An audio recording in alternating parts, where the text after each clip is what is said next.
Shalom sahabat-sahabat firman kehidupan yang terberkati. Kita bertemu lagi di channel Firman Kehidupan untuk sama-sama bersatu mendengarkan renungan firman Tuhan. Mari kita awali waktu perenungan kita ini dengan menyatukan hati dalam doa. Bapa kami yang bertahta di sorga, kami datang menghampiri hadirat-Mu pada saat ini dengan hati yang penuh syukur dan kerinduan. Terima kasih ya Bapa untuk setiap nafas kehidupan yang masih Engkau berikan, untuk kasih setiamu yang tidak pernah berkesudahan, dan untuk setiap berkat yang Kau curahkan dalam hidup kami. Saat ini kami ingin membuka hati dan pikiran kami untuk menerima kebenaran firman-Mu. Kami tahu Engkau adalah sumber segala hikmat dan pengertian, dan kiranya Roh Kudus-Mu hadir tengah-tengah kami, membuka setiap hati dan telinga rohani kami, sehingga kami dapat memahami dan meresapi setiap pesan yang Engkau sampaikan. Biarlah renungan ini bukan sekedar menjadi kata-kata, tetapi menjadi kekuatan dan inspirasi yang memperbaharui kami setiap hari. Kami menyiapkan hati kami untuk mendengar dan menerima apa yang Engkau ingin ajarkan kepada kami hari ini. Dan kami serahkan seluruh waktu ini ke dalam tangan kasih-Mu. Biarlah hanya nama-Mu saja yang dipermuliakan. Dalam nama Tuhan Yesus Kristus, Juru Selamat kami telah berdoa. Amin. Sahabat firman kehidupan yang dikasihi Allah, seringkali saat mendengar kata doa, pikiran kita langsung dipenuhi dengan kewajiban, rutinitas, atau bahkan beban. Kita merasa seolah-olah harus berdoa setiap hari, harus dengan kata-kata yang indah, dan harus dalam durasi yang lama agar doa kita didengar. Akibatnya, doa bisa terasa berat, seperti pekerjaan rumah yang harus diselesaikan, atau seperti sesuatu yang terpaksa kita lakukan. Jika kita punya pikiran seperti ini, wajar jika doa jadi terasa susah dan malas untuk dilakukan. Padahal doa seharusnya tidak seperti itu. Doa itu gampang, bahkan sangat gampang. Kunci untuk menjadikan doa sebagai sesuatu yang mudah dan menyenangkan terletak pada perubahan pola pikir kita. Bukan lagi tentang harus berdoa, tetapi tentang mengasihi Allah dan berdoa sebagai salah satu kesempatan kita bisa bertemu Allah dan berbicara secara akrab dengannya. Sederhananya, coba bayangkan ketika Anda mencintai seseorang. Apakah Anda merasa terpaksa berbicara dengannya? Tentu tidak. Justru Anda akan mencari-cari kesempatan untuk bisa bertemu, berbagi cerita, atau sekedar menghabiskan waktu bersama. Hubungan kita dengan Tuhan juga seharusnya demikian. Doa bukanlah tugas, melainkan sebuah keistimewaan, sebuah kesempatan emas untuk bisa menjalin kedekatan yang lebih dalam dengan Pencipta dan Bapa kita. Bayangkan saja, kita manusia biasa yang penuh keterbatasan diberikan kesempatan untuk langsung berbicara dengan Raja semesta alam, dengan Bapa yang Maha Kuasa dan Maha Kasih. Bukankah itu luar biasa? Alkitab berulang kali menegaskan bahwa Tuhan sangat merindukan hubungan pribadi dengan kita. Dia ingin kita datang kepadanya, mencurahkan isi hati, dan membiarkan Dia bekerja dalam hidup kita. Tuhan Yesus sendiri menunjukkan teladan ini. Meskipun sibuk melayani banyak orang, Ia selalu menyempatkan diri untuk menyendiri dan berdoa. Ia tidak berdoa karena terpaksa, tapi karena Ia tahu betapa pentingnya waktu bersama Bapanya. Ia menemukan kekuatan, ia menemukan hikmat dan damai sejahtera dalam doa. Ketika kita melihat doa sebagai beban, kita akan cenderung menundanya, mencari-cari alasan, atau bahkan merasa bersalah jika tidak melakukannya. Rasa terpaksa ini menghilangkan sukacita dan kebebasan dalam berdoa. Mari kita lepaskan beban itu. Tuhan tidak mencari kata-kata yang sempurna, ritual yang rumit, atau durasi yang panjang. Yang Dia inginkan adalah hati yang tulus dan jujur.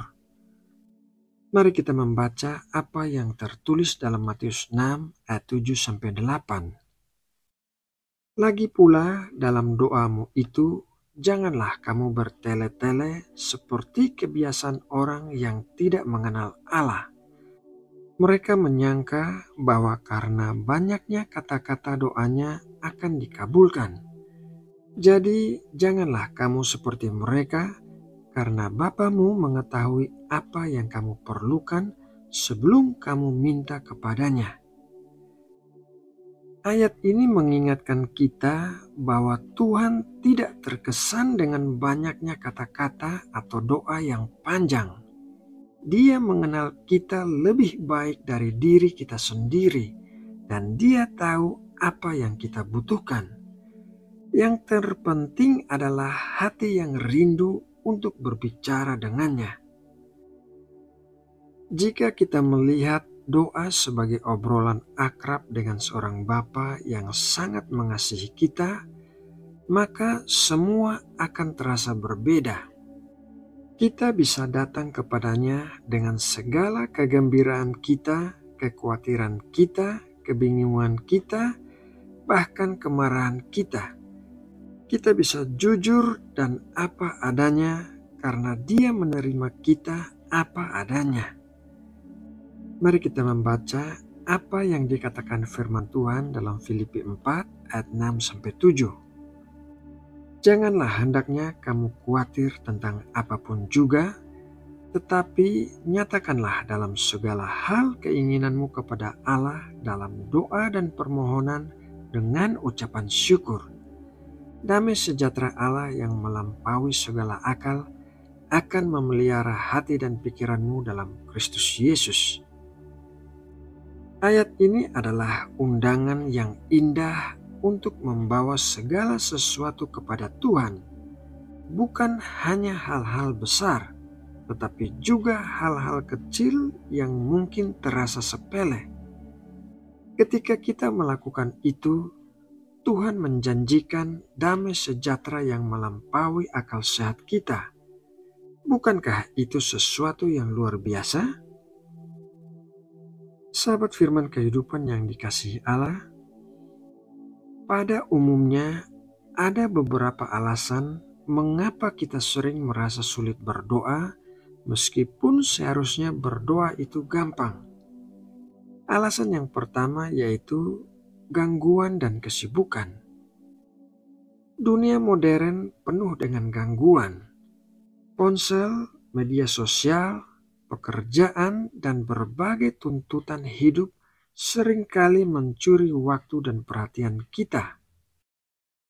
Alasan yang kedua, mengapa kita sering merasa sulit berdoa adalah merasa tidak layak. Kadang kita merasa tidak layak untuk datang kepada Tuhan karena dosa-dosa atau kegagalan kita. Kita lupa bahwa Tuhan Yesus sudah membayar lunas harga dosa kita dan kita bisa datang dengan berani ke hadirat-Nya. Alasan yang ketiga yaitu ketidaktahuan. Mungkin kita tidak tahu harus berdoa apa, atau kita berpikir ada cara berdoa yang benar yang harus kita ikuti. Alasan yang keempat yaitu kurangnya kasih. Jika kasih kita kepada Allah dingin, maka wajar jika kita tidak rindu untuk berbicara dengannya. 1 Tesalonika 5 ayat 17 berkata demikian, tetaplah berdoa. Ayat ini mungkin terlihat seperti perintah, tetapi jika kita melihatnya dari sudut pandang kasih, Itu adalah undangan untuk tetap terhubung dengan sumber kehidupan kita.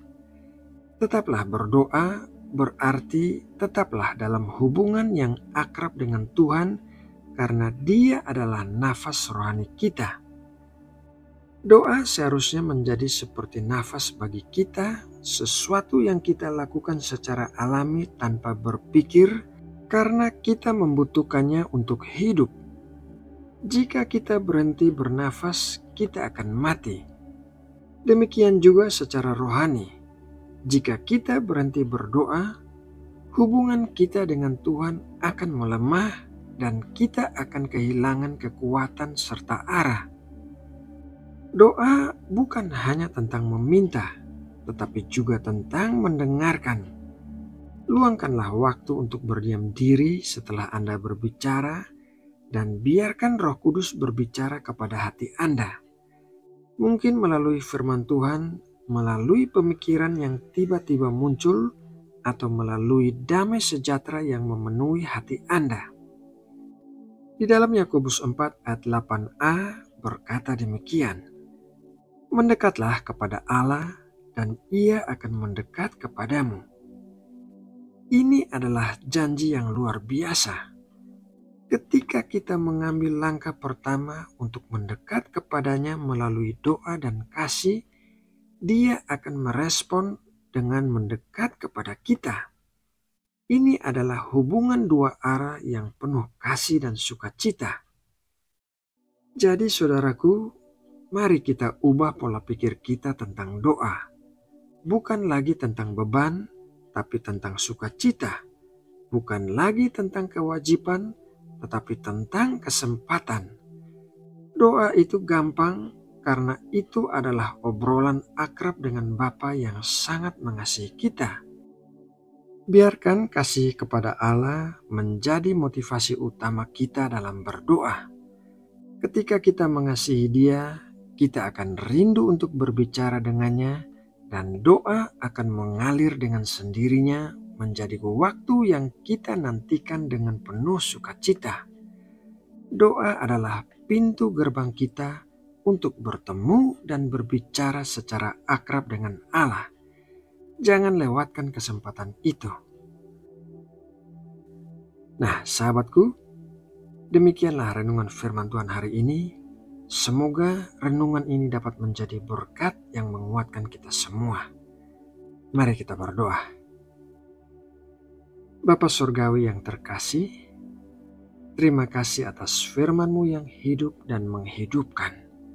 Terima kasih karena Engkau adalah Allah yang begitu mengasihi kami, sehingga Engkau rindu untuk bertemu dan berbicara dengan kami melalui doa. Ampunilah kami ya Tuhan, jika selama ini kami sering memandang doa sebagai sebuah beban, sebagai kewajiban yang berat, atau rutinitas yang terpaksa. Maafkan kami jika hati kami sering dingin dan jauh dari kerinduan untuk bersekutu denganmu.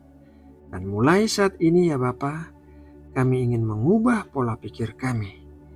Kami ingin melihat doa sebagai hadiah terindah darimu, sebagai kesempatan istimewa untuk bisa datang ke hadirat-Mu, mencurahkan isi hati dan mendengarkan suara-Mu yang lembut. Biarlah kasih kami kepadamu terus bertumbuh, sehingga kami rindu untuk senantiasa tinggal di dalam hadirat-Mu melalui doa. Berilah kami Roh Kudus-Mu untuk membimbing kami setiap kali kami berdoa, dan ajarilah kami untuk jujur dan apa adanya di hadapan-Mu, dan mampukan kami untuk percaya bahwa Engkau senantiasa mendengarkan setiap seruan hati kami. Biarlah damai sejahtera-Mu yang melampaui segala akal senantiasa memelihara hati dan pikiran kami. Terima kasih ya Tuhan untuk kasih-Mu yang tidak berkesudahan. Kami menyerahkan hidup kami sepenuhnya ke dalam tangan-Mu. Dalam nama Tuhan Yesus Kristus, kami berdoa dan mengucap syukur. Amin.